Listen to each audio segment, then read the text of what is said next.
Morning. Are you coming in then? Good morning, and what a show we've got lined up for you today. I'll be joined throughout the morning by Status Quo legendary frontman Francis Rossi will be here. He's here.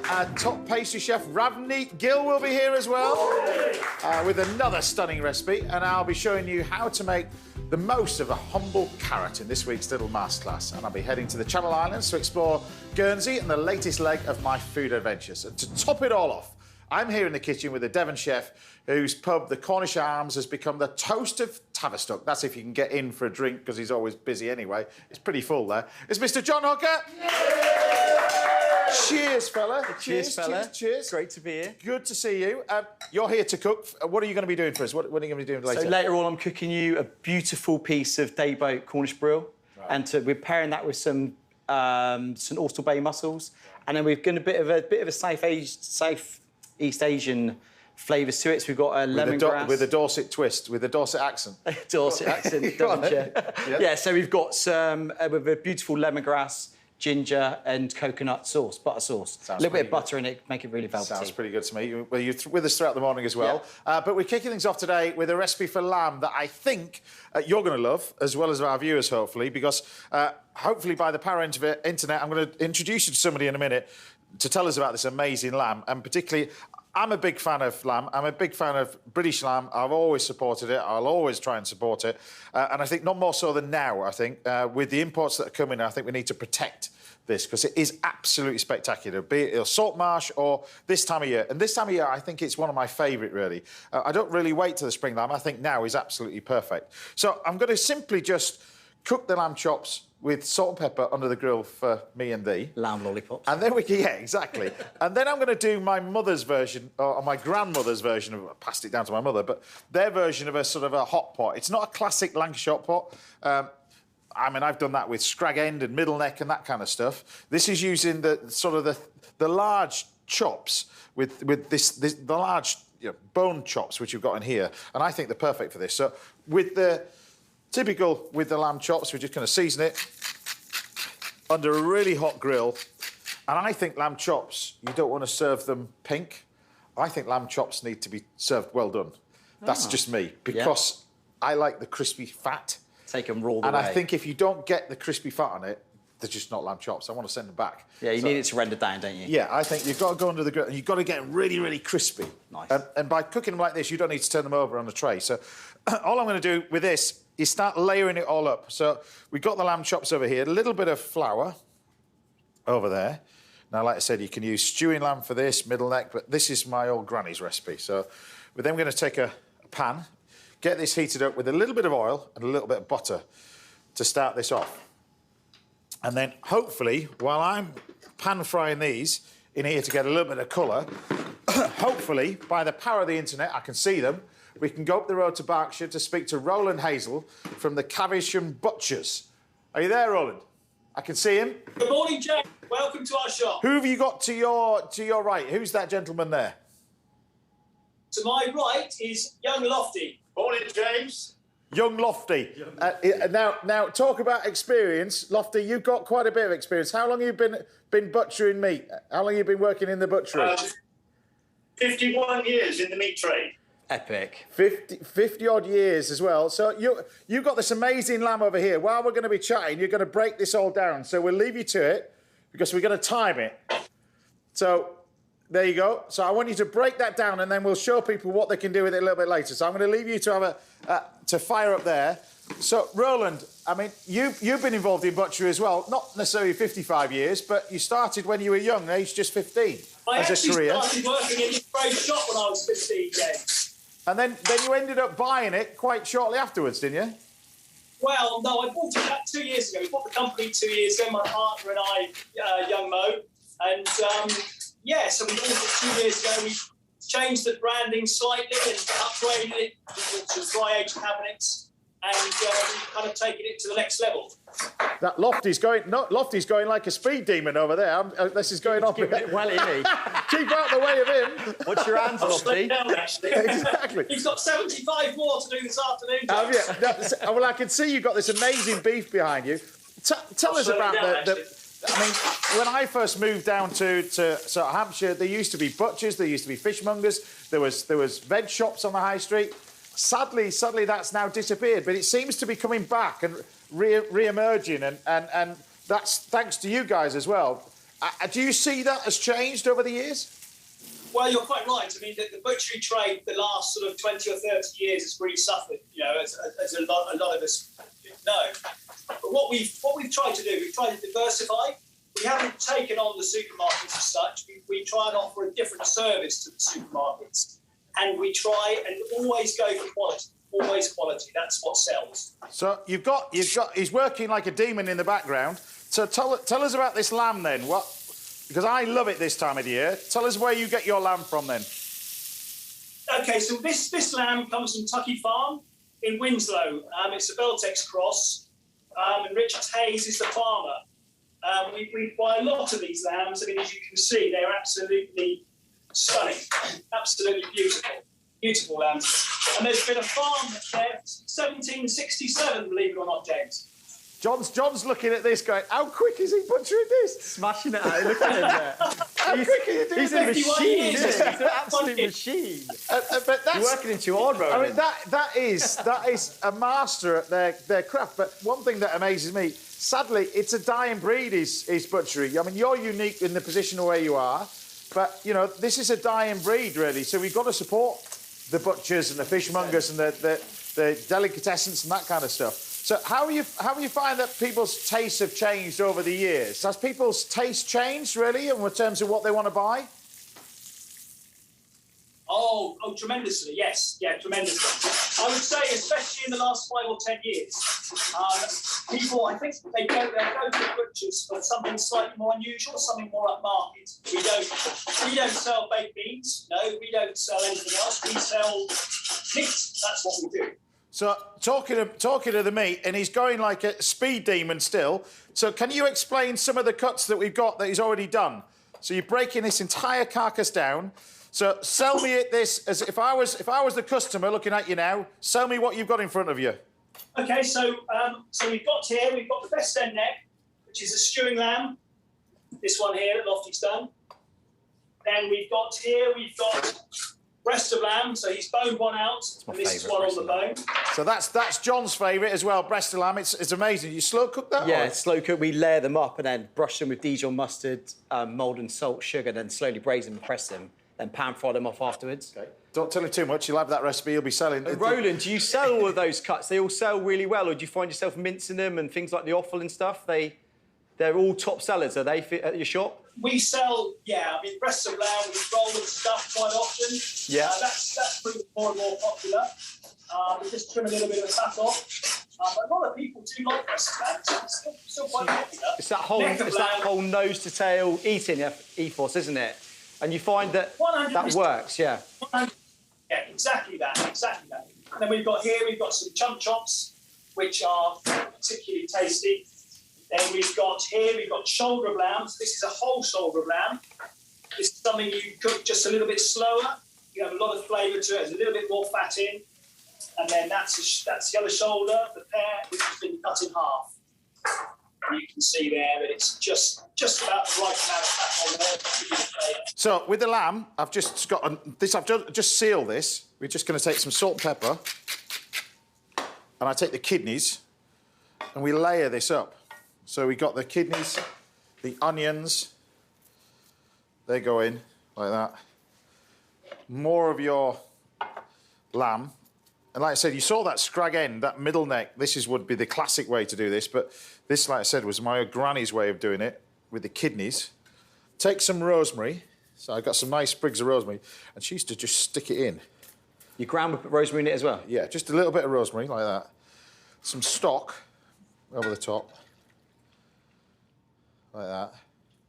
And then I've got these potatoes, and we're just going to thinly slice these potatoes and then layer this over the top. So while I'm doing that, we just go back to Cavish. Look at the. I can't. But look at how he's laid it all up. This is unbelievable. And we're counting this. This is about 8 minutes. He's done this. 7 or 8 minutes. Yeah. Epic. Yeah. My director's saying only about 9 now. Yeah. So the whole. Sorry, he's just butchered a whole lamb. give or take 60 seconds. But anyway, and his French trim. And his French trim as well. So show us that, because this is. If you're going to buy these, this is a fantastic cut of meat to buy. So, what's your record, Roland? What's his record for boning out a lamb? Has he smashed it today? I reckon he's just about caught me up now. He's not far off. He's some boy, isn't he? He's some boy. Well, can I just say to both of you as well, and everybody who works there, it is fantastic. But thank you for being a part of this, and best of luck with it. All the best, gents. Thank you very much. All the very best. You're a legend. That is a legend. That is, I mean. We do this for a living. Off the scale, that is. We do this, but that's a different level, isn't it, really? Tip my hat to, man. So this is your lamb chops, like that. These are your lamb chops. I think you just eat. They need to be. It's really weird. Well done, because you got the. It's all about that little bit of belly. I think it is. So this is your hot pot, like that. There we go. So this goes in the oven. It wants to be about 160, 180. And you pop this in the oven for about 1.5 hours to 2 hours. And what you end up with... Look at that. In there. So that goes just straight in. If it starts to colour in enough too much... Do a family 4 in Yorkshire, does it, James? This, 2. Hot pot for 2. 2. Well, actually, this is for me, that's for you. Yeah, I'll nail the chops. Absolutely. So we're going to take a little bit of the butter. So this would be, and this is what I love. When you see chefs on Instagram and bits and pieces, they compress this and cover it with the lamb fat and all this palaver. Just take a little bit of melted butter. You can compress it, but I think the crispy part of the potatoes adds to it. I think if it's all compressed and they're all soggy, which are OK, but I think you just take the butter. This lamb has got phenomenal flavour. It is unbelievable. Phenomenal, yeah. And good butchers, like I said, are so hard to find. And when I was growing up as a kid, there was this butchers, everybody in York will know about this butchers. It used to be called Scott's. And it was down, I think it was Petergate it was, in York. And I used to go visit there when I was a young kid with my mat of lino rolled up in a beanbag when I used to breakdance. You used to break dance? What are you laughing at? Run DM. Well, I didn't do it for a living. Run DM chef. Run DM. This is your age, you see. You're a young nipper, you see. Axel F. No, 19. Was it? Do you remember that? No. Yes, you see, you're too young for that Lost sort of on thing. me. You've got no idea, lad. I used to get enough money to pay for my lamb chops from Scott's Butchers. All right, so you do it to a crowd? Yeah. It wasn't many, to be fair. It wasn't. Well, Yeah. so you're chilling here and there? Yeah, with a hat that you used to put there for a little bit of pocket money. Every day to school. I never Anyway, knew moving on. Story from my breakdancing days. So I don't know how we got round to that, but Mental. anyway, there you have it. A nice little my granny's version of a lamb hot pot. Done.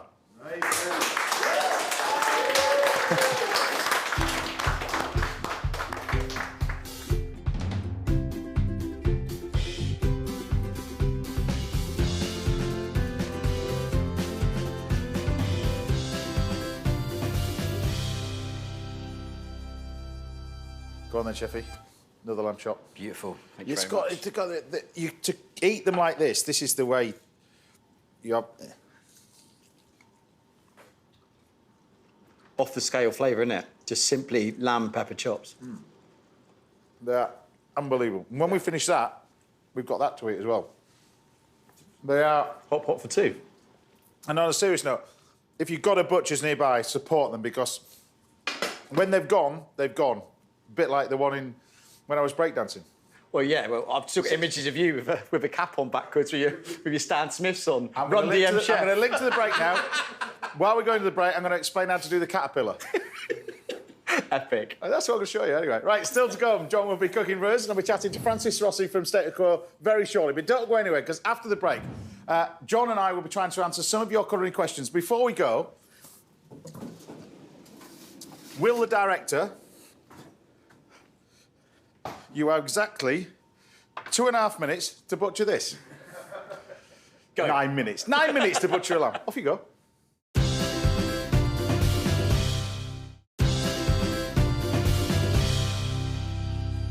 welcome back. Good show today. I'm enjoying this. I'm enjoying it today. There you go. I'll be giving you a master class in carrots a little bit later, and I'll be cooking for Status Quo. Francis Rossi will be here very shortly. But first, I'm here in the kitchen with John Hooker, and the two of us are hopefully going to solve some of your kitchen dilemmas. So hopefully we should be joined on the line. I can see her. This morning, it's Carol. Carol from Weymouth. How are you? I'm very well, thank you. Nice to meet you, James. Good to speak to you. Now, you're retired. I am retired. And travel Yes. the world. You used to live in a beautiful part of France. Tell us, everybody, where you used to live. It's an amazing place. I used to live in Aix-en-Provence. My husband, for 5 years, we lived there. I moved to Dorset 30 years ago, and then 5 years, about 10 years ago, I moved to Aix-en-Provence, where I taught English as a foreign language. What's your question for us? Well, I was given a gift of a jar of dukkha, Egyptian dukkha spice. Now, I'd asked my friend what she used it for, and she said, I use it for everything. And I thought, well, what is everything? She said, chips, I put it in sauces, and I thought, okay. So I looked up some recipes, and yes, I can see you can put it on chips, you can put it on steak, you can do whatever. However, I asked my husband if he would like some dukkha on his chips, and he wasn't very pleased about that. Well, you can put it on your chips, to be honest with you. Your friend is right. It can go on most things. Yeah, it is. Really. Traditionally, of course, it would be just served with a little bit of olive oil and maybe some bread, that kind of stuff. It's a great flavour enhancer as well. You can use it as a spice, but a dish. And sometimes, first of all, what is it? It's usually a combination of cumin, coriander, and then some form of nuts and seeds. So it's sesame seeds, usually hazelnuts as well in there as well. Yeah. And that's the mixture. And then you can use that to flavour bits and pieces. I'm going to pan fry a little bit of fish just to show you very, very quickly what you can do with it. Just flavour it with a touch of butter into a little bit of salmon, which is really, really nice. But you can do chips the same way if you want as well in here. Just blanch them. But we take some really good quality olive oil, just a little bit of that. Touch of butter, because the butter and the dukkha go really well together. While I'm pan frying this, but you make your own, don't you, in the restaurant? Yeah, we make our own at the pub. So we put the hazelnuts, nigella seeds, sesame seeds, and the coriander as well, and then a touch of smoked paprika. Right. To give it a little smoky note. And then I suppose people mostly are usually guilty of just sprinkling that over everything, but what I've done in the past is spices like that go beautifully with lamb. Yeah. So what I've done in the past is I've made like a herb crumb and then seasoned it with a bit of dukkha as well. So into a food processor, breadcrumbs, parsley, tarragon, blitz it up so it goes green, add your dukkha, lace it with a little bit of olive oil, and then you can pack that on top of a roast leg of lamb or a best end of lamb, and it gives it a lovely crust. And lamb, the fat will take those spices really well. Yeah. Because it can be as simple as what I've got in here. You take the dukkha like that, and with a nice glug of olive oil, like that. The fish, what I've done over here, if you're going to do this with fish, pan fry it. You've got to be careful with this because it can quite burn. Yeah. Do you think? So, so often with the case, people use it on barbecues and bits and pieces. I always put it on afterwards. So you're going to lace the butter with yeah, the dukkha, so you almost want to cook the fish first and then add the spice a little bit later on. But you take a little bit of this, you just flip over the nice bit of salmon, like that. Just a simple little pan-fried fish. You can do this with a little bit of chicken, a little bit of meat, that kind of stuff. Some lemon, just a nice little wedge of lemon with it as well. It goes in the pan, and then we add the spice, which is over here. Just a little bit of this, sprinkle over the top, together with the butter. How does that sound, Carol? It sounds very good. I wasn't sure how you used it and what quantity you would use, whether it was just purely a sprinkle or whether it was actually a specific, amount or half a jar or something. But I can see it's just a sprinkle. Well, yeah, you can, and don't forget you want a little bit of butter off there as well. Keep that. But you can use it as a like I say, a seasoning. You can put a little bit more spice on as well.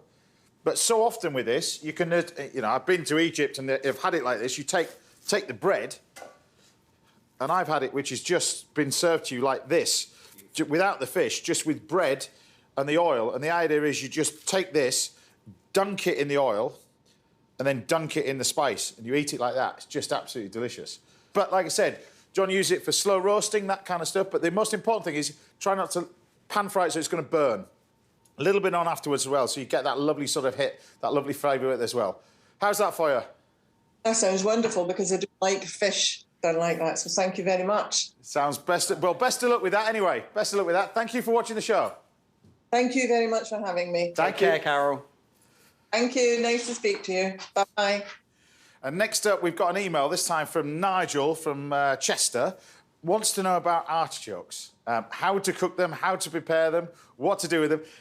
People look at these, in France, they rave about them. We're talking about Provence. This is... Yeah.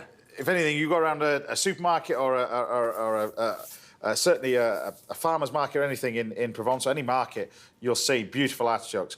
Prepare them. Most people are a bit scared of them, don't you think? They're quite intimidating. I remember preparing hundreds of them when I was a commie back in the day. You know, where your hands go black. Hands go black, and then they'll go really brown really quickly. Yeah. They're not straight into acidulated water.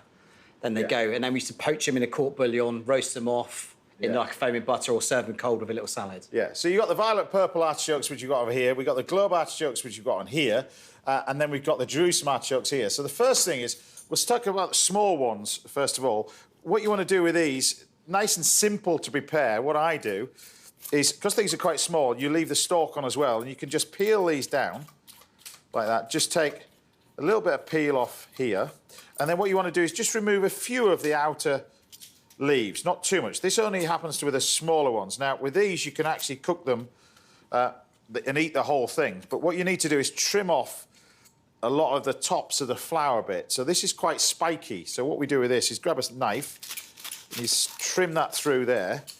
And it is amazing. There's quite a lot of waste on an artichoke, but the flavour is amazing. So then what we do, once you get to that stage, you can then split this down in half. And you can see already from this one, that's your choke part of the artichoke. But when the artichokes are small like these, the purple ones, you can actually eat the entire thing. So we then cut this into pieces. Now, to cook this, nice little pan of olive oil in here. Pop these in with garlic, a little bit of water, lid on. Cook these for about sort of 15, 20 minutes. These on their own, as an antipasta with a nice little bit of, just eat with a little bit of bread with olive oil, are amazing. Thinly sliced, folded in pasta, they're also amazing. But you can see straight away, the minute you cook these, they start to go brown. They oxidise, don't they? What you have to do straight away is you put them in acidulated water, which is just lemon juice and water, and this will stop them from going brown. So keep them in there, whether you slice them like that. But once they're cooked, they're fine. So once you get to that stage, you've got the big one, the globe artichokes. Now, the classic way to cook these would be, and I haven't done this for years, this would be in what's called a blanc, which is a combination of acidulated water in a pan, lemon juice. You've got some spices, white peppercorns, a little bit of garlic, some rosemary and some thyme traditionally, and then flour. And you mix the flour in the bottom of the pan, put the water in it. I don't remember doing this. Is it comes up and forms a crust. And the idea is it comes up, it forms this crust, which is like a lid, to stop these from going brown. So these would be just cooked whole as they are like that. You can peel them, trim them off a little bit like this. So you bring them down to probably about that sort of size. Cook them in a blanc. And this is traditionally, you would serve this with hollandaise. And then you would take each individual leaf off, pull it in between your teeth. You need to go to the dentist afterwards because you've got artichokes stuck in your mouth. And then the idea is you scoop out the heart at the end of it. It's one of those dishes that you've got to be in the right place at the right time. Provence. There's an art to it. There's an art to cooking those. And actually, the last time I cooked these was in Provence. It takes you about an hour and a half to eat the damn thing. But what you want to do is, the whole idea of it is that you sit and eat it outside, you dunk it in the hollandaise. There is another way to prepare them, by removing these leaves. So this is to get the heart bit out. So you remove all the leaves and you keep going and going and going until you end up with what looks like this. All right? And then what we can do is trim this off here. And then what you end up doing is using a little bit of melon baller and taking out the choke bit. Now you can see in here, this is the furry bit. See this? Look at that. So you take this bit out, and if you continue to take this bit out, you end up with this amazing tasting heart of artichoke. But you can see how much waste is involved in it the more you bring it all down. If I cut that through, you can see that edible part there, and if you remove all this furry stuff out, that's when you get the nice little bit of heart of the artichoke in there. But whatever you do, or however you're using them, it will go brown. And one final thing we're going to end up... So that's the globe artichokes. There is another type of artichokes, not related to this one. This one grows above ground. It grows like a thistle, really, massive thistle. It's part of the sunflower family. It is. Yeah. This one grows below ground. Yeah. But the shoots from this are massive, 10 foot high. Yeah. And what you end up with is this. It looks like ginger, really, but this grows underground, and you end up with this amazing Jerusalem artichoke. The same thing with this. When you peel it, it goes brown, but when you cut it, it's beautiful and white in the centre. It's a bit like salsify, this sort of stuff. Amazing this is amazing. Thinly sliced done as chips, which are absolutely delicious. Soups, purees, game. I've salt baked them in the past. Like make a salt crust, bake them off, and then crisp them up afterwards. They're beautiful like that. This goes brilliantly if you're vegetarian. This just roasted as well with olive oil. It's just absolutely delicious. However, it does have a bit of a side effect. Gives you a bit of flatulence. Just so one each. One each. Go easy. Go easy on the jokes. You can always tell the ones that have eaten a little bit more. Just give it an hour and you'll find out. Right, if you've got any questions or anything to do with the food, then do drop us a line to one of the addresses on the screens right now. Now, I'll try to answer them on the future shows. Still to come, I'll be giving you a masterclass in carrots, and John and Ravneet Gill will be cooking for us very shortly. But don't go anywhere, because after the break, I'm joined in the house by, yes, the legend, Mr. Francis Rossi. I'll see you in a bit.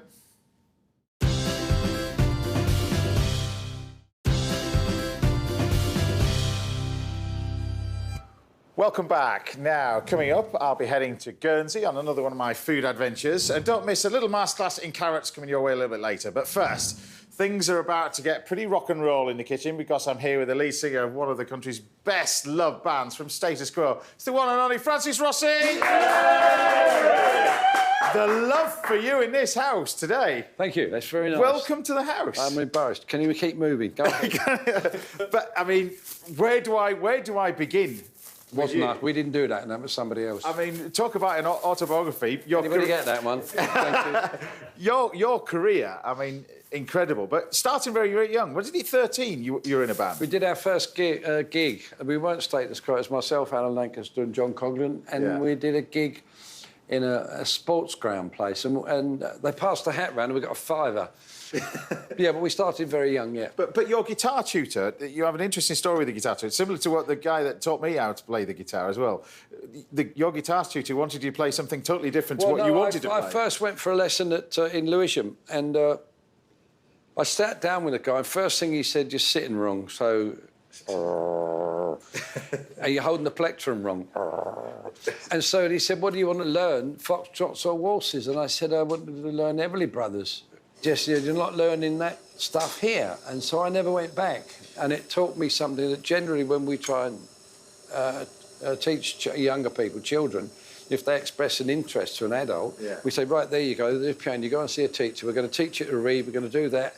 And I don't think that gets to what inspired them in the first place. Right. Give them what inspires them first, and then they'll take their own route. Because, I mean, back in the 60s, if you're going to do a band, it was proper, the period, wouldn't you have said, the 60s?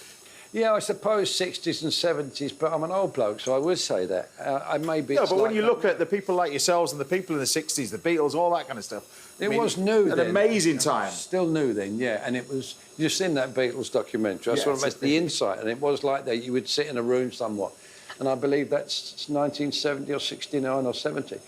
So it is interesting that we'd do that, and later on we all got kind of making albums, which took us months and months and procrastinating over stuff. Well, you say we, because you kind of met in various different circles. Didn't you meet Rick at Butlins, was it? He said he wouldn't talk about that. He really did. He said, yeah. Yes, we did. It was a big thing to go to Butlins. And he was in a band called The Highlights. Yeah. He was with these two girls. He loved that, didn't he? And, he came in one day, we were in the afternoon playing, and nobody in there in the afternoon, why they put you on. And he just stood in front of us and had that real cocky sort of... And later on in life, he told me that's when he realised that's where he wanted to be. Yeah. And I thought he meant in the rock and roll genre generally, but he didn't. He meant in between next to myself and Alan Lancaster. And that's how one can manifest one's future. He did do that, and that's how we met and became good friends. And what about writing? Because you managed to do all that lot together. That's the great thing. You kind of, you've been through as a band, you've been through so much later on in your life, but there must have been something that clicked straight away, wasn't it, really? It did with Rick and I. It did myself and Alan Lancaster, but there was something else about Rick at the time. We did, however, drift apart somewhat later in life, as the Beatles then ended up doing. Yeah. And people are kind of disappointed in that. But the initial period, him and I were kind of inseparable. Because, I mean, you mentioned the fact that, you know, people go bands and go through, but the amount of work that you do together, and you're often there way more than your family.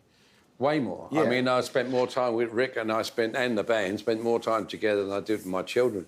People often say, oh, you're a good father, and I don't really, if you're talking seriously, people like myself shouldn't be allowed to have children because we're not there to do what one should do. And that's why I think you see it in the Beatles, they split up soon after that. Yeah. You're together and it's that intense. And even more intense for them, because I doubt if they could leave any one room, they'd all have to be in one room together and wherever they were doing. But talking about intense, you know, the thing that brought you back together as a band, Live Aid. I watched it on TV. I remember watching it. Did you know as a band that it was going to be that big when you first get the phone call? No, nobody did that was involved in it. Most people would not.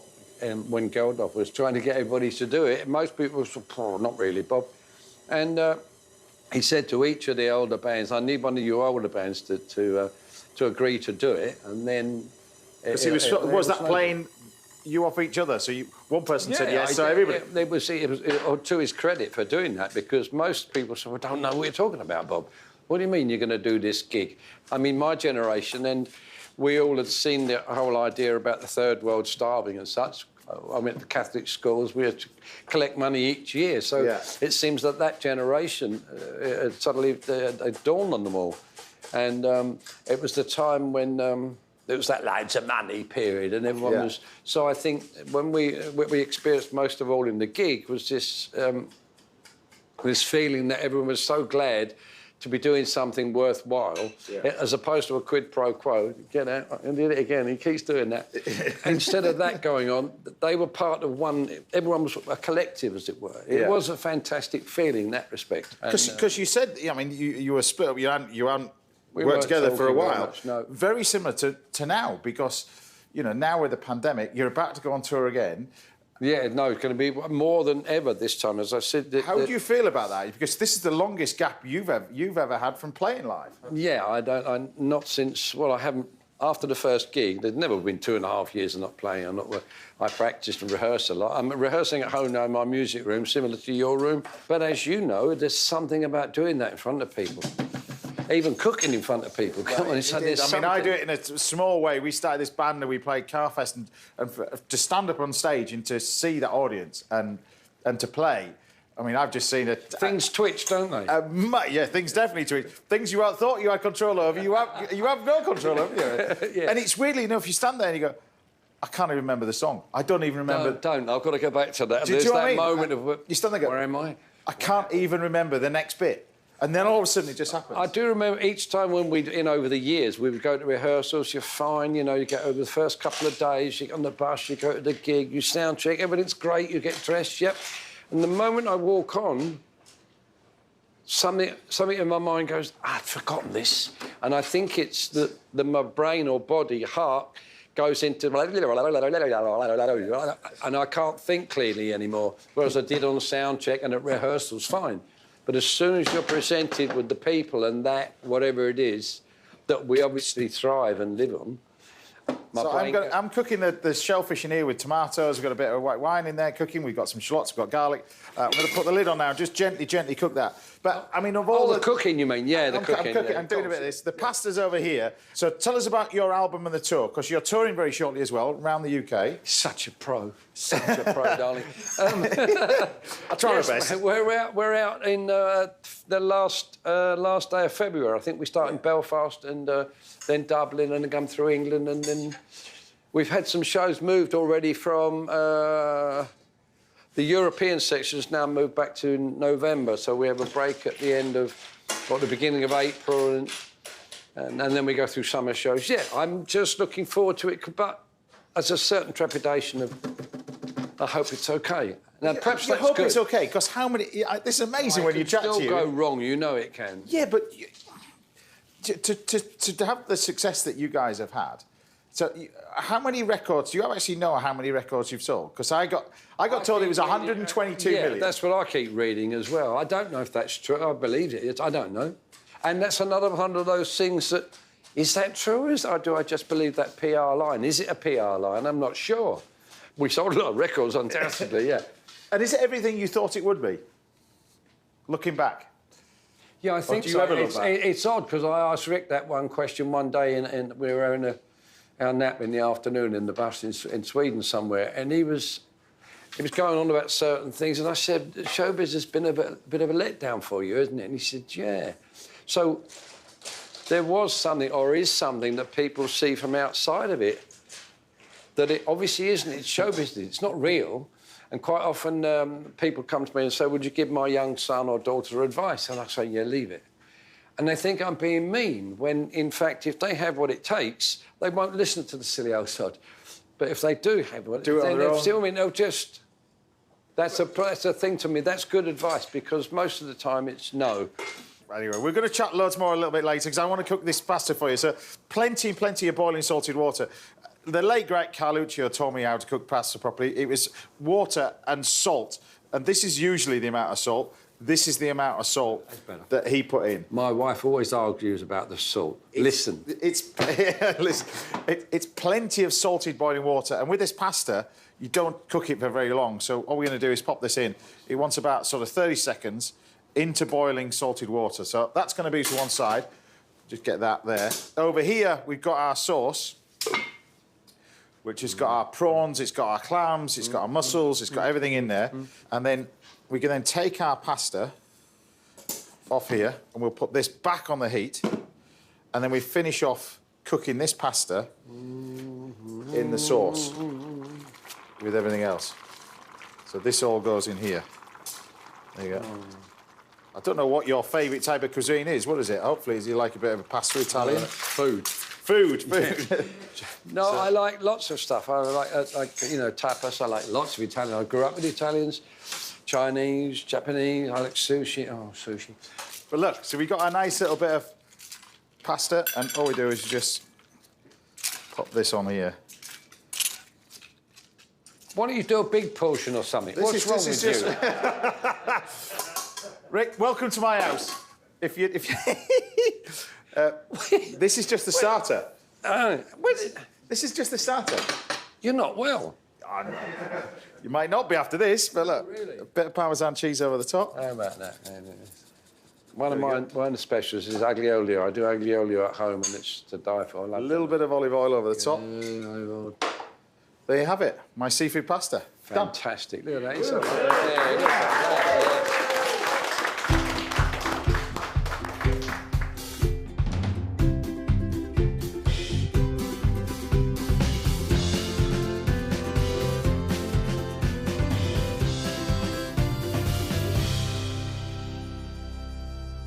Right, there you go. Right. You can do a smaller portion if you want, but jeez, this is my house. This is what you get. Right. Is that all right? I'm going to start with the prawns. Start with the prawns, bit of the pasta with it as well. It's really nice. It's tasty. Oh, yeah. Wow.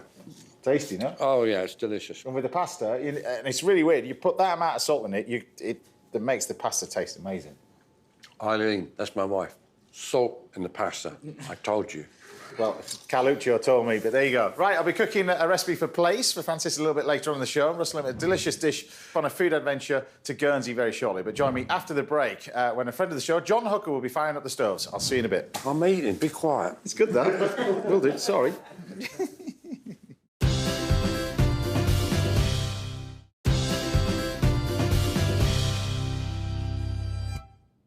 Welcome back. Now I'll be giving you a crash course in carrots. I never thought I'd be saying that this morning in a little masterclass. And there's plenty more to come from my guest, Francis Rossi, a little bit later. But first, I'm here with a Devon lad who's become one of the most exciting chefs on the southwest food scene. Paul Ainsworth wrote that. It's Mr. John Hooker. Yay! Great to have you back as well. Absolute pleasure to be here, Congratulations. The round of applause should keep going because second son. Yeah, thank you very much. new baby as well. Baby Jacoby is here, yeah. So that's, Mum and baby are doing well. Two youngsters you can train up and put in the brigade. Take on the empire, yeah, Exactly. be good. Take on the Keep doing empire. what we do. Exactly. Happy What are you going to days. be cooking for us then? So today, James, I'm going to showcase a day boat Cornish brill. Yeah. And some beautiful St Austell Bay mussels. I'm going to pair that with a lemongrass, ginger and coconut sauce. Okay. The star of the show really is this brill. I mean, this is a day Start show. Well, all this, isn't it? I mean, it mussels just are, yeah. looks beautiful anyway. The brill that is a beast. It's epic. So that's been caught off a day boat, and it ends up and the mussels are the same as well. They're grown out at sea, rope grown, so they're not in the tidal estuary where they might get a bit gritty. So they're so pure and they're really creamy. Yeah. Perfect for this They're dish. absolutely fabulous as well. But that, I mean, look and you tell. Brill like this as well. You can cook it on the bone. You can you filleted as yours, but it's just absolutely spectacular. Beautiful fish. So I fillet. I mean, look at the size of that fillet there. So we're just going to literally lightly oil the tray. Yeah. Liberal season with a touch of salt, and we're going to like braise, stroke grill these with a lovely helping of butter. Yeah. And then so that goes, and then we're just going to lace that with a bit of white wine. So that butter and white wine will grill down. It'll emulsify a little bit, and it'll braise the fish under the grill. Sounds pretty good to me. Yeah, perfect. And then we'll just keep basting that as we go. Okay. That goes straight under the grill. So anyone probably wants about 3 minutes in there. Yeah, like that. And then even the key to this with a piece of fish like that as well is take it, rest it up, keep basting it, keep basting it, keep basting it. Now, tell everybody about your pub, because Tavistock's an amazing place. Tell everybody about your pub, because it is fantastic. Well, it's an old 17th century pub. Like, we're just a custodian of it, really. We've been there 9 years now. And, yeah, I've got an absolute love affair with the place. Well, you say you've been there 9 years, but wasn't it a place that you used to go drink when you were Yeah, young? used to go drinking, man and boy, yeah. When you were younger, you used to go in there? In the old Skittle Alley, which is now part of our beer garden. Okay. So I used to sneak in there for a cheeky pint when I was 18. Right. But, yeah, I mean, I'm in my hometown as well. And, you know, we're bringing up our family in Tavistock, and it's just an amazing place to be. And I'm well supported, and we're going from strength to strength. It is absolutely fantastic. It is. It's great to great place to wander around as well. Not just your place for the food, but the place that fascinated me in Tavistock was that I've got to mention the toy shop, Jigsaw Man, I call it. Yeah, and he's been there. I used to go there when I was a boy, and so that's where we would go to get our Lego. Yeah. Used to love Lego with kids, and it would all be stacked up day high, and it's old school values. And Tavistock's an amazing town. We're right on the foothills of Dartmoor. It's spectacular. Right, so you got the mussel stock in there. I'll put the mussel stock into there, and we're going to add some coconut milk as well. And again, the key to this, if you want to bring this up to the simmer, and what you want to do really is get the heat into that, so then all of those flavours permeate into the stock, and then they're going to form the base of your sauce. Come up to the simmer. I'm going to put one on that we've made before. And what you want to do is take that off, cover it over, let it come down to room temperature, and then pass it off through a sieve. Then what you're left with is this. Oh, okay. Which is a beautiful, fragrant mussel and coconut sauce. So what we're going to do to finish that is butter. Right. And again, we're going to robe the butter into it. People think you do this because I'm here, but this is how I cook. This is how I cook, yeah. And again, like, that's what we were taught to finish all sauces with butter when I was taught to cook at catering college. So, and this, I know you might think like Asian flavours with butter, but honestly, it's beautiful, and it just enrobes the sauce a little bit, thickens it up, and gives it a lovely richness. So that's come up to heat now. So I'm going to just pull that to one side. And so for the garnish, for the plating of the dish, we're going to again another touch of butter. We're just going to make almost like a little warm vinaigrette of mussels. Okay. And to pair with that, we've got some beautiful. So you don't want to colour that butter. Yeah. Just take the nice tender bit of the lettuce here. I mean, you mentioned the fish we're cooking with this amazing, but you have got an amazing amount of produce, particularly where you are. You've got, up in the hills north of you. Yeah. You've got obviously the sea south of you as well. You've got, the Southwest larder is, it's phenomenal. It's pretty incredible. The local growers, the estates we've got where they're the game coming off of the estates and everything, it's phenomenal. Now what we're going to do as well is just gently heat up a few of those mussels through it as well. And again, don't just want to lightly warm these through, yeah? Don't have to go too crazy. Bit of the poaching liquor, just to wilt down those mussels. Smells great. Yes, and the lettuce can add a lovely bit of freshness. Right. Let's check this fish. Yeah, we're rocking and rolling now, look. Perfect. Look at that. Perfect. Yeah, and we're just going to leave that to rest. That's all it needs, isn't it, really? A simple way of cooking, yeah, beautiful. I mean, in the summer months, we have the turbot like this. And the best way to check that is just, a lot of people probe it, but you just press it, don't you? Press it. I mean, it's bouncing back. And it's bouncing back, a little bit of resistance, but not too much. And it's going to be beautiful and succulent moist. And with a beautiful piece of fish like that, look how thick that fillet is, look. So back to the garnish. So you're classically trained, but where do you get your ideas from? Yeah, I suppose this is kind of like, this is thinking out of the box when we're in the autumn and winter months. That's what this dish was born out of, when all of the peas and the broad beans are finished and we still want to showcase, without going too heavy with, say, like a meaty sauce or the mushrooms, it's still a beautiful light dish. And then we've got some coriander we're going to put in there as well. And again, just lightly, thinly slice it down. And again, it's continuity of flavour. It's going to add a little bit of freshness to that. We're nearly ready to go. So there we go. There's a little raggy, little warm salad ready to plate up. I'll plate it up here, actually. So you can see, look, the lettuce is just lightly wilted down.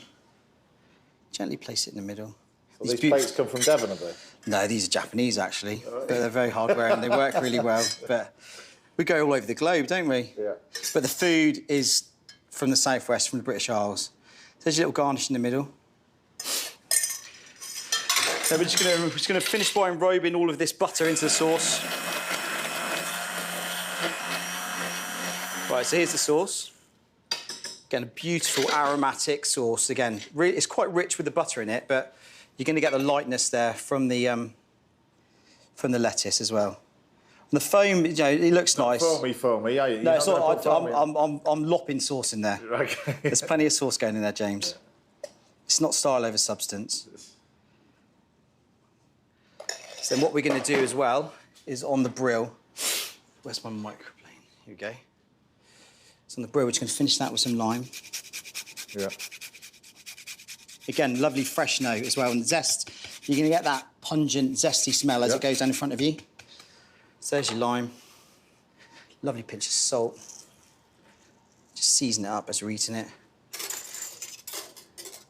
Then what I'm going to do as well, what we've got here is a coriander oil.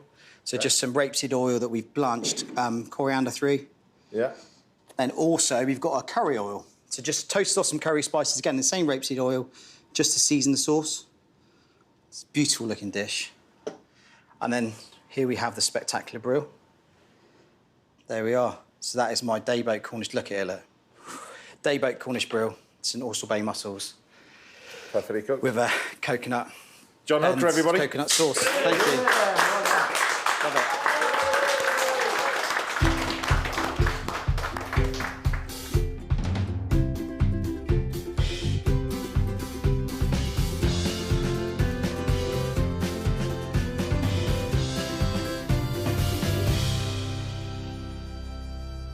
Right, I'm looking forward to tasting this then. Here we go, James. It's pretty good. It's pretty good. I'll leave you to have a taste of that one, mate. Yeah, it's pretty good now. There you go. Yeah. Amazing. And so light as well. Yeah, and to you that, the coconut works really well with it as well, and that butter going through the sauce. Get your spoon in there. It's good. And the freshness of the lettuce, and then that little punch of acidity from the pickled ginger. It's nice, no? Yeah. I mean, I remember the first thing you cooked when you came on the show as well. I remember the last thing you cooked when you came on the show, but this matches all of them. It's absolutely delicious. It's very kind of you. Like you said, it all comes... It's the quality of the stuff. Just showcasing, that's what we're about. We're all about showcasing the producers. We're lucky to have them. We're the final hurdle to the customers, aren't we, as chefs in our industry? We've just got to get it right and do it properly. Do you know what? It shows that pubs have changed, though, doesn't it? Yeah. But changed from the better, innit? Yeah, 100%. Remember that with the wrinkly peas? Yeah, exactly. You used to get? They used to have them on their hot plate in the tray, exactly. Shoveling them out. But that is spectacular, and yeah. John Hooker, everybody. Brilliant, brilliant. That's absolutely delicious. Right, Chef Ravneet Gill will be making a Japanese cheesecake for me a little bit later, and I'll be treating Francis Rossi to a plate of pesto-crusted plaice a little bit later. But after the break, my food adventures will be taking me to the beautiful island of Guernsey. I'll see you in a bit. Gives me time to eat the rest of this.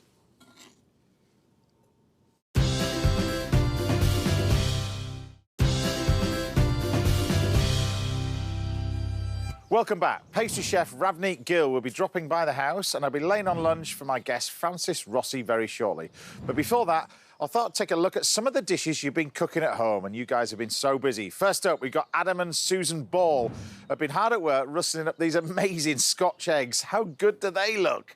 Absolutely delicious. About 6 minutes on those eggs, that's all they need. Ice cold water, peeled, and you two can make them like that. And gently, gently deep fry them to make sure that the sausage meat is thoroughly cooked all the way through. Well done to Chris Ward, who has put his own spin on a classic dish and made this amazing venison Wellington.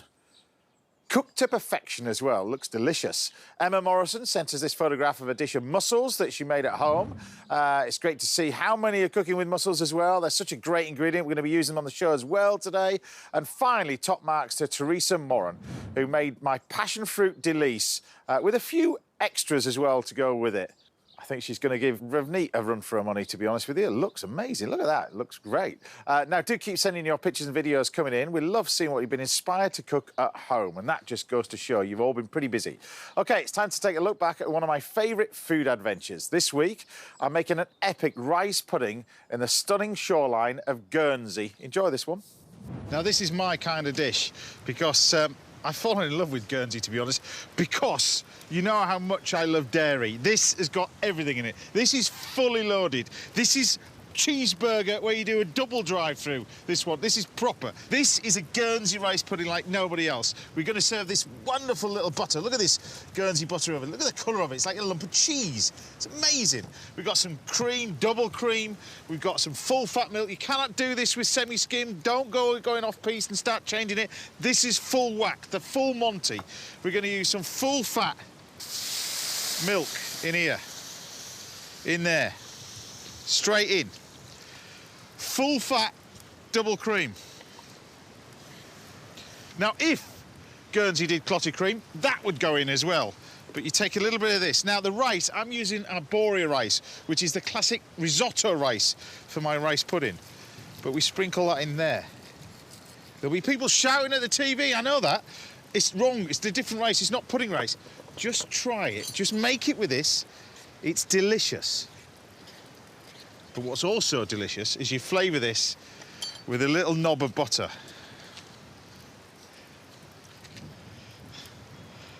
Look at that. Oh, this is what it is. We're near France. Je t'aime, je t'aime. Look at this in here. Now, there is a little bit of veg with this and a bit of fruit. Well, technically, it's actually a vanilla pod, but it's one of your 5 a day, look. You take this, split it down the centre. The best vanilla is called Bourbon vanilla. It comes from Madagascar. I've seen this grow on trees. It's amazing, this sort of stuff, but it's big, fat vanilla pods. Vanilla pods should bend like this. They shouldn't snap. They should be full of those wonderful little seeds. And the seeds is what we want, as well as the pods. I always remember doing this for the first time. I gave it to my grandma. She used to use vanilla essence. She never really understood what vanilla pod was. She thought the dish was mucky. She used to properly kick off. But there's something about a fresh vanilla pod in there. It's delicious. And then we need sweetness, of course, with some sugar. Just a little bit.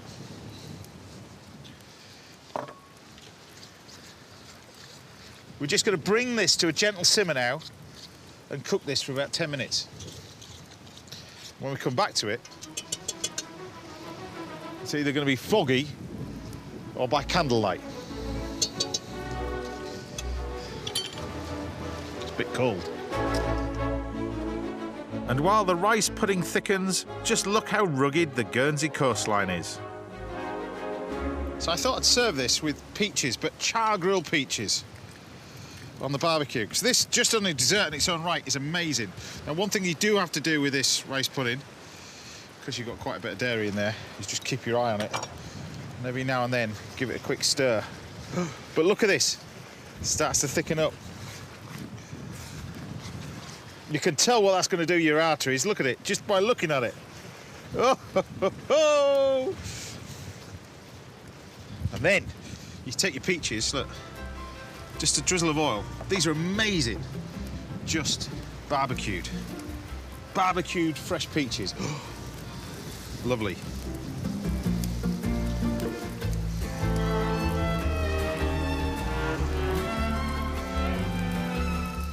Just look at the colour of this. This is that lovely dairy that the Channel Islands is so famous for, because they have great pasture. Because they have great pasture, they have great dairy. Look at the colour of it. And then we take some brown sugar over the top.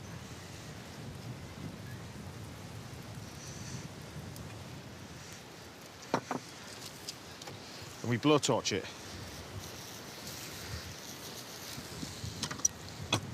Don't burn your peaches.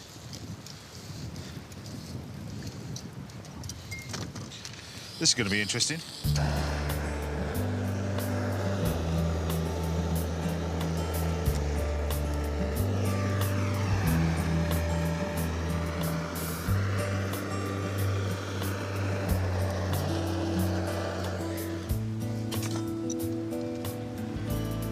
Nice few strawberries. They go in the bowl. And look, char grilled peaches with a proper rice pudding. Now I know what you're thinking, what on earth is he doing it out here? It's a first for me as well. Proper cold out here.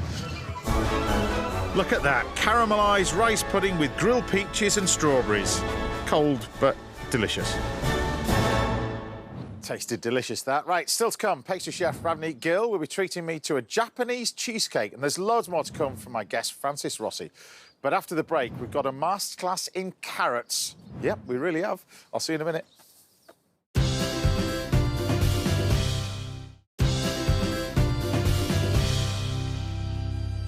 Welcome back. Now I'll be cooking a slap-up lunch for my guest Francis Rossi in a while, and Ravneet Gill will be in the kitchen very shortly. But first, it's time for this week's little masterclass, and this week's masterclass is all about carrots. I love the stuff, to be honest with you. They're amazing. If you grow these at home, the best advice I can give you is sieve the soil.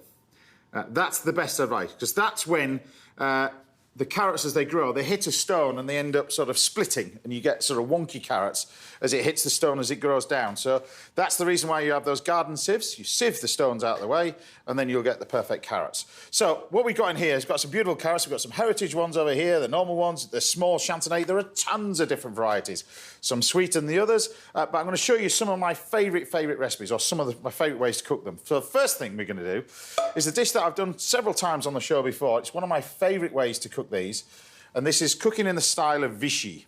Now, Vichy is this amazing little town in France, and it's famous for mineral water. And they cook their vegetables in mineral water, in the style of Vichy, which is mineral water, it's sugar, it's butter, and it's just the mineral water. But we're going to show you how to cook these, nice and simple, and I think it's a fantastic way to cook carrots. Once you cook it like this, it's just brilliant. But you can, of course, roast them. I'm going to do a nice little soup in a minute, but I'm actually going to do these little carrots, Vichy carrots first. So what we do is you take the carrots, and what you want to do with these is just cover them. The point of this is just to cover them so there's not too much water. That's the key to it. So we'll move that to one side, because the water is quite crucial for this. Instead of Vichy water, we're using tap water. But you want to make sure they're just covered. And just covered means just covered. If there's just too much water in, you don't get the same effect. What happens is the carrots are going to be overcooked as the water evaporates, because this is the key to it, is to cook these at the same time as the water's evaporating. So you bring this to the boil with a good knob of butter. Now, when you boil butter and water together, it emulsifies into a sauce. But what we're going to do is flavour this with a good pinch of sugar. So this is just normal cast sugar. Normal pinch is this. What you want to do with this is take a good couple of tablespoons of sugar, and a nice good pinch of salt in there, like that. So a decent pinch. And then you can flavour this with whatever you want. Now, classically, you can just leave it like that, but we can flavour this with star anise. Star anise is a wonderful sort of spice over here. Better off buying it whole. These are star anise whole, so you've got the star-shaped on here rather than the powder, because the powder's a bit hit and miss.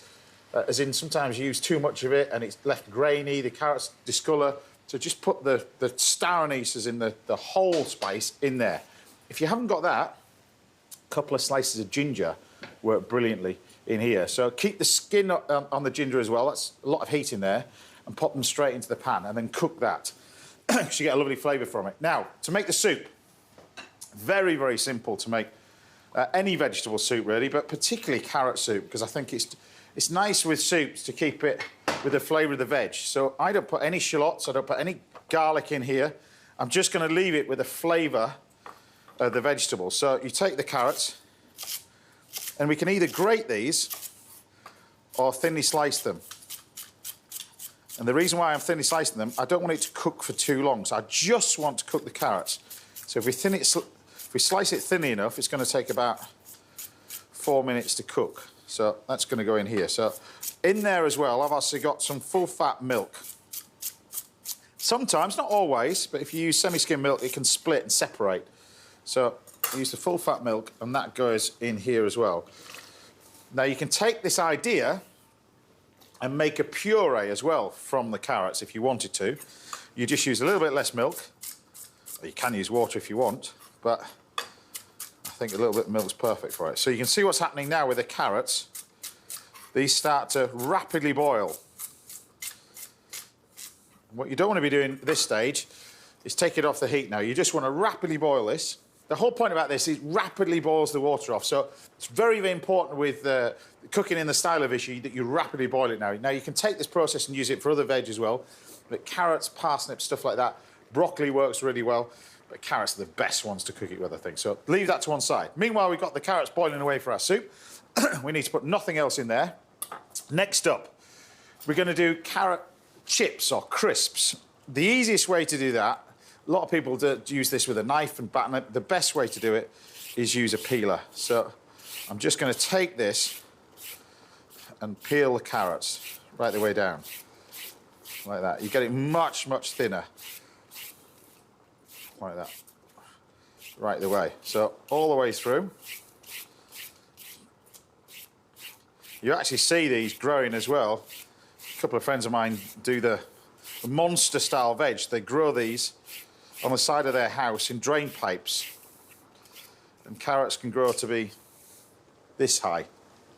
Literally this high. Huge, bigger than that. And they grow them in the drain pipes because, like I was saying, if you have any stone in there whatsoever, it just splits the carrots or it makes it go wonky. As the carrot grows down, it sort of tries to get around it, and that's where you end up with your wonky carrots. But you can use this process. I'm using the normal ones over here. Chantenay carrots, which is the sort of famous ones as well. They're the small, sort of stubby ones as well. Lovely and sweet, but look at that. Beautiful. Now, you can take this process and use the same process with the heritage ones that we've got over here. This one, all we do now is pop these in the fryer. Now, treat these very similar to sort of blanching chips. You need to reduce the heat of the fryer down a bit. So the point about this is there's quite a lot of water in this veg and carrots. So what we want to do is to get rid of that water, but we want to crisp it up, but without them colouring. So you drop the temperature of the oil down. So when you put them in, you'll get a fair bit of water coming off it. You can see that steam. They're going in there as well. Just give them a quick stir. If you're a bit unsure, lift them out of the basket and then pop them back in again. But this is the stage where you want them to cook gently. It's a bit like deep frying leeks. If you overcook them, they go a little bit bitter.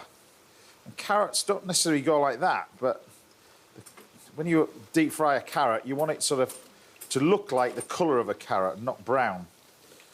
So the idea of this, and they'll shrink quite a lot. See that handful that I put in there? You almost get half of it left when you finish deep frying, but you can see already they shrink to almost nothing, which is there. And you can repeat this process. This is the same process if you're doing beetroot crisps, that kind of stuff. You want to get rid of that moisture in the carrots. That moisture, when it's gone, will crisp up the carrots as well. So same thing with beetroot, nice and thin is what you want. Just turn that down a little bit. There we go. There we go. So we're nearly there now. You can see that. Get a nice little bit of colour from it. So they're just starting to go nice and golden. So take your time at this point. It really is worth it because you get these amazing crisps. Great as a little snack, but they're fantastic. So as soon as you get to that stage, which they look pretty good to me, takes a couple of minutes, drain them off. It's good to have some kitchen paper or a bit of blue cloth like that. Now, they'll be a bit soggy when they come out of the fryer, but what you do is you just spread them out a little bit, like that, and they'll crisp up as they dry out. There you go. I feel them crisping up in my hands. There we go. Little pinch of salt over the top. There's your nice little carrot crisps, which are perfect. And just leave those to one side. If you want to warm them through, warm them in the oven. It's entirely up to you. So we'll leave those to one side. The carrots are cooking away nicely over here as this reduces all down. You see the texture changes in a second. When the water evaporates enough, it then emulsifies with that butter. So I've got the soup over here. I'm going to take this, transfer it into our blender. And it is fantastic, this. It's just the flavour of the carrots. What I would do is just leave a little bit of the milk to one side. You can always add a touch more if you need it. So if you're doing a puree, exactly the same way. Take a little bit of the milk out, and then you can always add it if need be. But with this being hot, lid on, start it very, very low. Don't put the top in, because otherwise it creates a vacuum. That's a big problem with blender. The best way to do it is take that middle bit out and then use a cloth. But be very careful. Nice and low to start off with. Then gradually speed it up.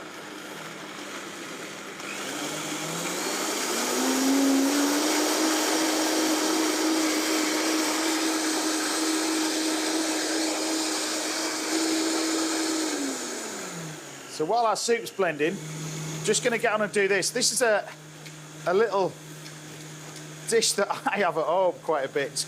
I love it. It's one of those things where it's a bit like a chocolate and banana sandwich when you were a kid. Some people like it, some people don't. But this I love. Yes, I used to have a chocolate and banana sandwich as a kid. This is cheese on toast with carrots, but these Vichy-style carrots. Take a bit of bread. We'll pop that under the grill. While that's happening, we'll just turn our attention to the soup now.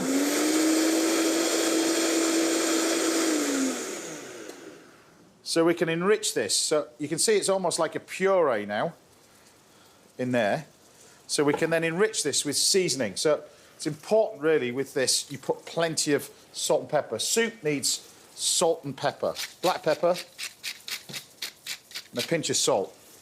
Now if you can see over here, this is now getting to the crucial stage with our carrots. It's starting to emulsify and you get this wonderful little glaze with it as well as things start to emulsify. Keep going. Now, if it's frying, and you hear it frying, that water's evaporated too much. What you need to do that is put a little bit more water in it. Don't let it get to the stage where they're actually frying in butter. That's ready. You can see that now. I can see that lovely mixture is forming. And then all we do is take these, take our carrots out. Look, these are just so good. You have these, and then we've got this amazing glaze. Don't waste this. Serve it with it. This beautiful. See that lovely glaze? Look. So you've got that amazing flavour just from the carrots, the sugar, the butter. I mean, they're just delicious. I'm going to keep those for my little treat as well. Coming up, soup. You just take your nice little bit of soup. If you want to enrich it, you can put a bit of cream in it, but look. Beautiful colour from it. Nice and simple. Like I said, if you want to flavour this, things like coriander is amazing with it, of course. But my advice is coriander, you don't blend it, you chop it up and put it in afterwards. Otherwise it takes the soup and goes green. but you've got a nice little bit of fresh coriander if you want it, a little bit of grated ginger if you wanted it as well. We've got a touch of cream on there as well. And now I just wanted to show you this, which we've got our bread now. You can take, these are ace. We'll take a little bit of our carrots and put these on here.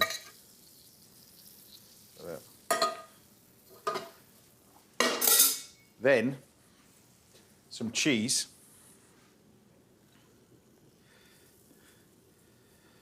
Just brings back memories of chocolate and banana sandwiches, you see. But like that. And then take the whole lot and put them under the grill. They're ace. Sit that underneath there. You've got this wonderful sweetness with the cheese and everything else. Just finish off with the soup. You've got to put some croutons with it, a little bit of olive oil. And the great thing about this, it freezes fantastically. So you can make plenty of it. It freezes brilliantly. But also, for a little bit of texture, you've got these crisps. Look. You can hear them, they're nice and crisp. But the key to that is obviously dropping the temperature of the oven down a bit so you get that lovely colour. And you get this amazing flavour from it as well. So I'll just put a nice little pile of them there. Imagine a bowl like this and you've got the beetroot and all that kind of stuff. Leek is the same. It contains quite a lot of water, does leeks. And if the fryer is too hot, you'll end up browning them and they just won't crisp up. They'll stay soggy. So I'd reduce the temperature of that down a bit. Then it's all about the cheesy carrots.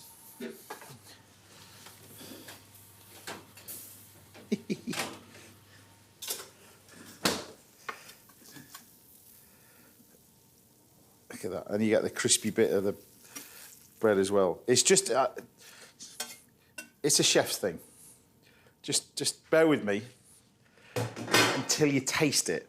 These are ace. So there you have it. Carrots, 4 ways. Easy as that. Don't forget, carrots on toast with cheese. Epic.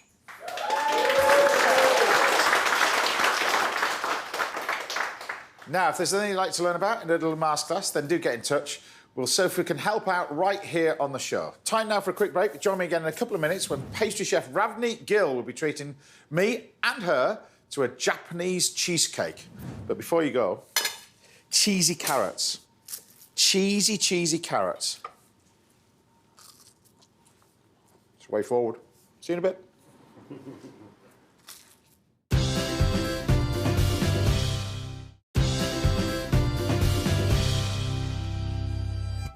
Welcome back. I love him.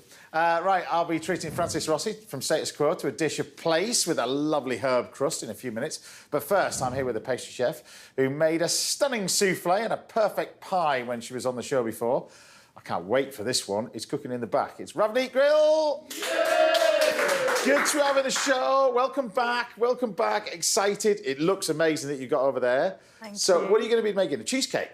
Japanese cheesecake. Japanese cheesecake? Yes, it's almost like a cross between a souffle and a cheesecake and a cake, all mixed together. OK. The stage is set. It's all yours, so fire away. How do you make a Japanese cheesecake? So I'm going to start by whipping the egg whites with some cream of tartar because, you know, it helps it whip up really nicely. But if you don't have any, you can just use some lemon juice.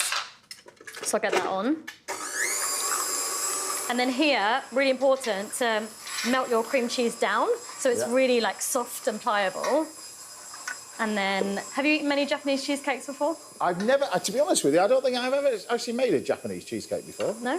Have you eaten many? I tried it once. Yeah, it's lighter than, well, the American-style cheesecake is quite rich and it's very, very heavy, but it's much lighter. So what have you put in there? You've snuck something in. What have you snuck in there? Some vanilla, but it's not necessary. You don't need to put vanilla in it. Right. And I'm going to put some lemon zest in here, but you don't need to put lemon zest either. Some people don't like it, but I think it adds nice flavour. Add some lemon zest, and then mix that together. And then all you're doing is taking egg yolks, and I love the rich golden ones because then it makes your cheesecake really yellow. So put those in. Mix that up. So the basis, this is where you get this idea of the souffle from, then? Start with egg yolks there. Yeah, basically. And then you can put in some of your sugar, but keep some for the meringue. Now, talking of sugar, right on cue, the new book, which is this. Now, tell me, see, I got criticised for a book on butter. I quite like this because you don't go against, you go against everything else, which is exactly what you should do. Believe in yourself, do your own thing, and you brought out one on sugar, which is brilliant. Yeah, I mean, I wanted to call my first book Sugar, I Love You, and the publishers were not really behind it because they thought everyone would hate the name. But I love sugar, and I think you can enjoy it in moderation, you know? Yeah, and I've got in here, you know, lazy person's cake. Yes. What's a lazy person's cake? Is that just chuck it all in? Yeah, it's my type of cake. It's like a wet mix, a dry mix, mix them together, bake it, pour the ganache on top, put it in the fridge, it's done. Forget about it. Yeah. So in here, I put some warm milk and some melted butter. Right. And then you've got a bit of flour in this, which holds it together. Yeah. And then corn flour, a bit of that. And then some salt, so important. If you don't put the salt, it just tastes really bland. And it's interesting, the ones that you got in the book, you mix and match some classics in there, some British classics with stuff from all over the world. Yeah, that's kind of the way I like to cook and the way I like to eat, really. Yeah. So yes, meringue is happening. So why do you do it slower then? Why? I'm intrigued in that. Yes, so I find that when you make anything that's a meringue or even a genoise sponge, if you go full whack on the machine, it creates this like false illusion of a really inflated structure that collapses a lot easier. So I go medium just to like build a real structure. Ah, yes, okay. Yes, doesn't deflate as easy. And so what you're saying, if people do this at home and it still collapses after that, it's their fault. And maybe their oven's fault. Yeah. So I just sieve that in. Yeah. Get rid of that. And as well as the book, tell me about this academy that you've got now as well. Yeah. So I started an online cookery school to like make learning about food more accessible because it can be really expensive if you can't afford it. So it's formal training, but in a really relaxed way. So the idea of an online cookery school is what? They obviously people get they get their ingredients and try and follow you while you're doing it. Well, it's more like course lectures. So I teach the science behind it, the whys of cooking, and like how you can substitute. Because I feel like it's all good just watching a recipe, but if you know why it happens and all the things you can adjust, you can then go and progress and make recipes of your own. You can't blame it on the recipe book. Yeah, exactly. This is done now. So you just want a really soft meringue. Okay. Because if you go too stiff, then you get lumps in your batter. Okay. So in there is just egg white and what? Egg white, cream of tartar, Right. and sugar. And if you put all your sugar in here, I tested this so many times. If you put all your sugar in this part, then you get like a different texture in there. You get a soft bottom and then almost like too much of a meringue top. So it has to be quite soft, very soft meringue. And people have seen you as well because you're still judging on Junior Bake Off. Yeah. How are you finding that? Because I remember doing that for one season. They're long days, aren't they? Very long days, yeah. Especially if you need to be in hair and makeup for longer than the guys. Then yes, it's a long day. You wouldn't know, but yeah. Don't know. I don't think they had one then. When did you do it? Was it the first one? Oh, I did that. Must be 10 years ago, a long time ago. You enjoy it? When it first started. I think it was series 2 of it, I think, something like that, yeah. But no, it's quite interesting that because you know, kids, if you give the kids the opportunity and you give them the opportunity to do their thing, it's amazing what they can produce. Yeah, and they're all so much better than I was at that age. I could no not make it barriers that as well. I think it's fantastic to watch, it really is. So this is why you're making it like a cake cum souffle, this? Yeah, and I like to fold things like this with a whisk because you then don't get lumps and it comes out really beautiful. And with this mixture, I found that it likes to settle at the bottom quite quickly, so you have to work. Do you know what, Ravneet? I used to when I first started on TV, I used to not do it with a whisk, do it by hands. With your hands. With a glove? No, not with a glove. With the glove. With the glove. I don't know. With your hands. Just bare hand. With the bare hands. Oh. It's the best way to fold. But I've done it bare hand, but with a glove on. Never just. No, it's the best way. There used to be 2 amazing ladies. I don't really remember. Called the 2 fat ladies. Yes.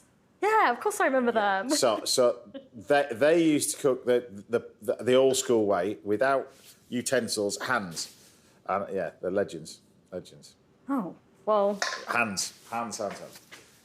Right, so that's great. Have you lined this or you haven't just greased it or anything? What have you done there? So like a souffle, I put paper on the bottom because you have to with this to get it out. Right. But then I put butter up the sides in upward motions. Right. Like you would a souffle. Okay. And then that's it really, because if you put paper around the sides, then it shrinks away too much and you don't get a flush, like beautiful exterior. So you have to just butter them. And then put that in here. And the bake time of this is quite annoying. You have to be there for it. So I put some water in there. And I put a towel underneath. Just like that much. And then get that in the oven, a massive oven.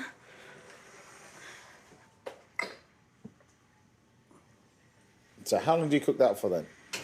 So, no fan. Right. You cannot cook this on a fan, I've found, because if you do, it inflates like a mushroom. Okay. And that did happen to me the other day. Yes, it has to be no fan. Right. And you cook it first for 25 minutes. Yeah. And then you, at a high temperature to get the colour nice and brown on top. Okay. Then you lower it for another, I think it's half an hour. And then you turn the oven off, leave it in for 20 minutes, then take it out. Then you take it out of the tin, you know. And you've got what we got in here. So this is the final bit. This is the final bit so, that you get to eat. So would you normally have this sort of room temperature? Would you have it warm? What's the idea of this?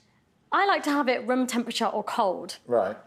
Sometimes I've been to a place in Bangkok where they serve it warm and everyone was queuing for hours to get it. Mm-hmm. But personally, I prefer it room temperature or cold even. Big slice? Do I look as if I have a small slice? I mean, I don't mean to say that you can write my script or anything, but I'm quite happy for you to take your slice out of it and I'll have the rest. I mean, I hope it's nice and settled now. This was baked this morning, so it's not warm anymore. I've cut you a big wedge. And you'll see the texture is Hey, look at that. Really fluffy. That's cool. That on there. And then just some blueberry on the What side. goes in your blueberries then? What's in there? I just did blueberries, a little bit of sugar, and some lemon juice to taste. Okay. That's it. And only because seasonally it's a bit difficult right now. That looks better. How good does that look? How good does that look? So, give us the name of this dish then. So it's a Japanese cheesecake with some blueberry compote on the side. Ravneet, everybody.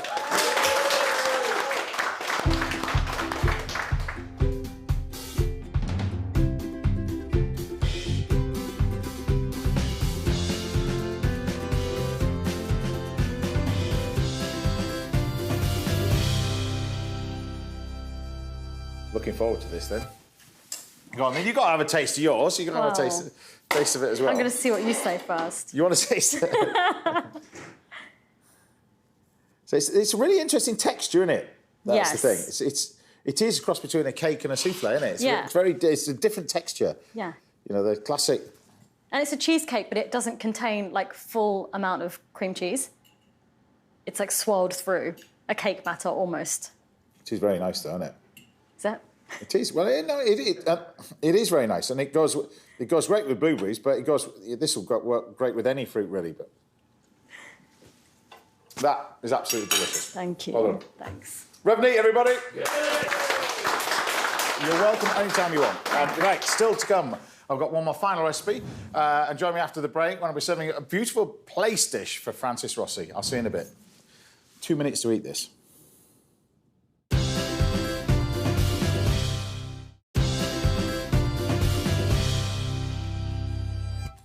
Welcome back to the last part of the show, but I'm still in the kitchen with my guest, the one and only Francis Rossi.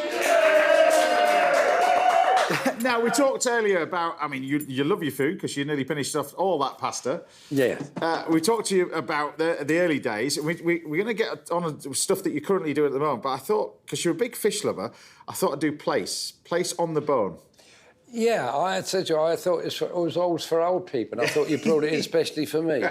Because they used to do the skinny little bit of stuff. It's not like that. This is amazing place. So what this is a whole fish that's been skinned, and then like that. Oh, I see. And then the bone's cut out the centre. Yeah. So, but whenever you get fish like this, try and cook it on the bone because it keeps the flavour, keeps the moisture in there more than anything else. Stops it from drying out. So often the steak is with place because they're quite thin fillets. People very much overcook them. So this, to cook it quite simply, we're going to do this with a little crust. Now, this is, to be honest with you, straight up my restaurant menu. So it's currently on my restaurant menu at the moment, but I love this. So it's a little bit of oil and a touch of butter. And we start off, we want to colour the fish. A touch. Yeah, well, forget about the rest of it that's going in there in a minute. But what you want to do is then season this. So some salt, and I use table salt for this, not sea salt, because it sticks to the fish, obviously. If it's sea salt, it's just going to fall off. So table salt over the top, and then black pepper over the top of this. And we're going to season this and then colour it just in the foaming butter and the oil and then roast it in the oven for about 6 to 7 minutes. And while that's happening, I'll do my nice little sort of herb crust as well. So you get the butter nicely foaming and you want to just pop the fish in. Now, it's not like a pan-fried fish. We're going to top this, so presentation side down doesn't really matter as long as you colour it on both sides. So we're going to pop that fish in there and just colour that nicely for about a minute, something like that. While that's in there, now we mentioned your album as well. This is album 33, I believe. Good question. Yeah, about that. Yeah, it was Backbone. It was very well received, which was nice. But 25th top 10 album as well, to go with it. Doing all my promos. It's excellent. No, but and the fish as well. I'll do the promo for the fish. And the fish is in the restaurant as we speak. Exactly. But I mean, it is the career. I mentioned earlier about your career and about whether you thought it would be what it is. But you still genuinely, if anybody in music, I equate you to similar to the Stones. You still love touring. You still love. You can't help it. You know what it's like. As I said to you earlier, you get in front of people and something happens, whether it's the narcissistic thing or the ego thing. And I find it hard to control it all the time, but I like being in front of people playing. Makes me twitch a bit, as we've been there, but it's something you get, so you have to go and do it again. I don't know why. I just have to go and do it. Tell me about the writing side of it, really. Did you still get the same buzz from it? Because, you know, the music industry, if any industry's changed more than any over the years, it's definitely yours. I try not to be negative about the whole thing, but that has taken a lot of the joy out of the writing and the making of records and such. But I suppose it's had to get to where it is because it's far less important to young people and far less an important part of their lives. It is a part of their lives, but just as a matter of fact. Yeah. Whereas in my time, it was extremely important. So I'm just going to get the crust on here. We've got garlic and parmesan in here. And you blitz this. And then what we do is you take the basil and the parsley. So you want to blend it all together. And what you need to do is blend this very similar to pesto, but you're not adding any oil to it. No oil. So you just keep going and no oil. It's just going to... The one thing that's going to bind it together is the lemon zest, and particularly the mascarpone. So then you've got the breadcrumbs. The key to it is don't add too much breadcrumbs. You want about half and half breadcrumbs to herbs. Keep blending it again. Keep the green. The colour is really, really important, that nice green colour. Then you salt and pepper it over the top. Bit of salt. Yeah, a bit of salt. A bit of black pepper over the top. And then lemon juice, lemon zest over there as well, like that. Just a little bit of lemon zest over the top.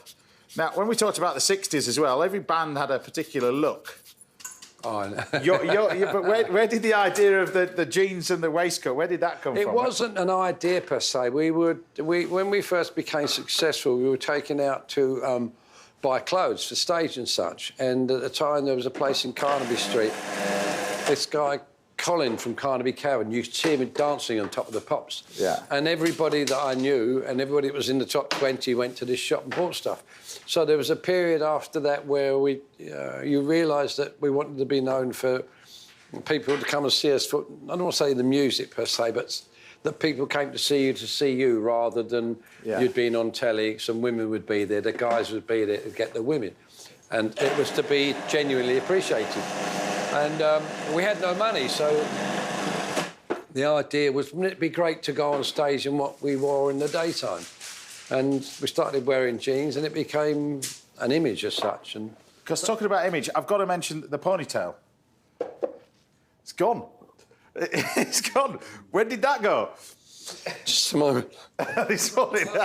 It turned into a little, more of a rat's tail thing, and I don't know that for comedic stuff, but it was whizzy, and it would keep moving to one side of my head, like Judith Durham used to have her head round. I used to thought it looked terrible, and I just thought I was going to be kind of wild and chop it off. I thought people would go, look at that guy down there without a ponytail going down the street. Well, of course they weren't. But it was quite liberating for a while. Take it off. It's not. I've now got that sound. But look, we've got a nice little crust here. So what we're going to do with this is you roll it out in between two pieces of paper. And the paper, you can do this in between cling film, but the paper's good enough for this. But you want to get it nice and thin. Now, this crust will work with any fish, if you want. It'll work with chicken. It'll work with lamb. It'll work on vegetables as well. So you can take this and roast off aubergine, that kind of stuff, courgettes, and still use this crust exactly the same with the peppers and everything else. And then we can use that to then top our fish as well, a little bit on here. But also I mentioned the fact that you're touring again. We'll just recap that you're touring in the UK as well very, very shortly. Yep. And the rest of Europe. Yep. And you've got an interesting name with the tour. What's this going out business? That came from one of the people that works on those kind of things. I just thought, sounds all right to me. Right. And we come back in November and we go through Europe and do arenas, and it's one of those full years touring. Ooh, blimey. Let's talk about food. Let's talk about food. Look, so the fish is just cooked. So what you want to do with that is you take your bit of. Well, you've got your nice bit over here. Lift this off. This is a bit I'm interested. How do you get that in there? How do you lay it over and cut it out, as it were? Yeah, so you can just pop that on here, like that. And then you almost follow the shape of one bit. Oh. Over there. Creative and then as well, look. That bit. And then what we do is cut the paper. Oh, then you can peel it off the fish. Yeah, see, this I'm realising how much my chefs are getting stressed when I'm calling out all the orders and I'm shouting at them, telling them, hurry up. And they're getting this, trying to do this. Now I've got a little bit more respect for it now. Because it's, there's a lot going on, but you just take this, you peel that on top of there. Ooh. That goes over the top. We just took that. See, same thing with the other one. So we can take this, that one. And also what we do, instead of wasting this, you can re-roll this out. Oh, yeah, cool. No, so you don't, so we cut it into pieces like this, so they match the fish exactly. But then you can take this, but when you take the bits of it that we've got on here, you can just re-roll the entire thing out again. And you could oil it and make it in a pesto for spaghetti, couldn't you? Yeah, exactly.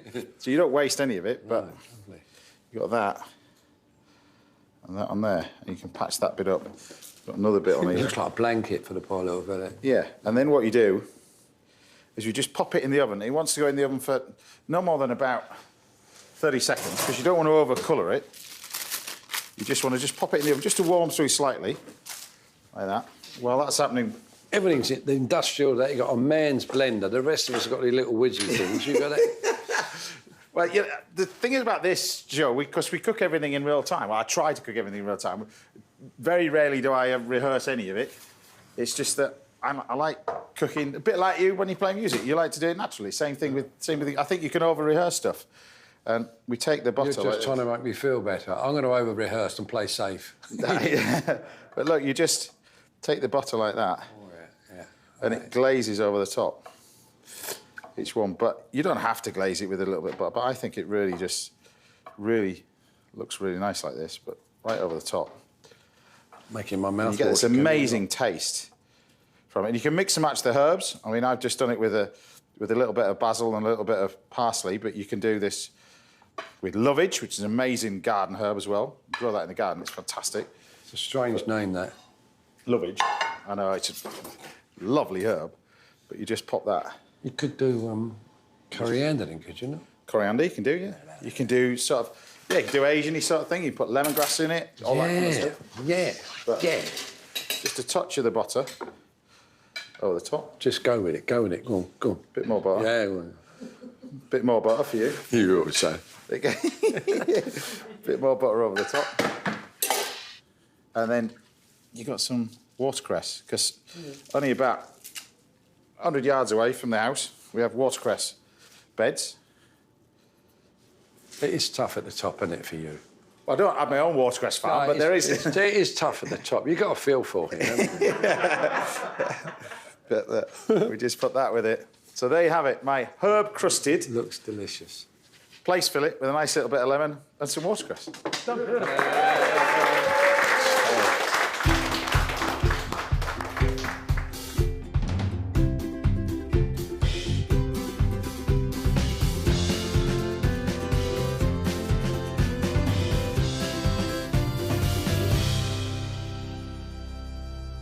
So there you go, a little bit of lemon over the top. And there you have it. Oh, Tell me what you think of that. I can dig in, yes? You can dig into that one, It's absolutely. definitely going to be up my street, this shit, I tell you. By the way, so this is the best bit, is this bit here. That's Will the you bit leave where my you dinner? get... Get your hands off my dinner. Just say... What is that? Hey, I picked this bit, I should go with that bit. Yeah, there might have bones in that bit. Oh. Oh. Happy with that, with the lemon? Oh, yeah, because I like lemon on most things, don't you? It's nice, isn't it? Oh, yeah. And that... But the pesto, I thought that wouldn't work, but it does. There you go. It's not a herb crust is in it, as it's a dry herb crust, but I think it works really well with that. No, but that with the lemon and everything else, I think it's lovely. It's quite delicious. That's it. That's all we've got time for today. A massive thank you to Roland Hazel, John Hooker, Ravneet Gill, and of course Francis Rossi.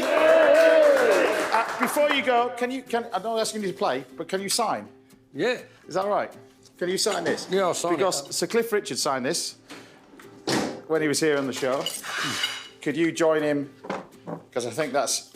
He didn't put a sir in there. Yeah, but if you can sign that, that would be great for me. Thank Are you. you sure? You can devalue this guitar. You're okay. No, you aren't you? devalue this. It's absolutely great. Well, Francis is signing that. We'll see you back here at the same time next Saturday morning when I'll be joined by more top chefs and another fantastic guest. Until then, take care, stay safe. Thanks for watching, everybody. Bye for now.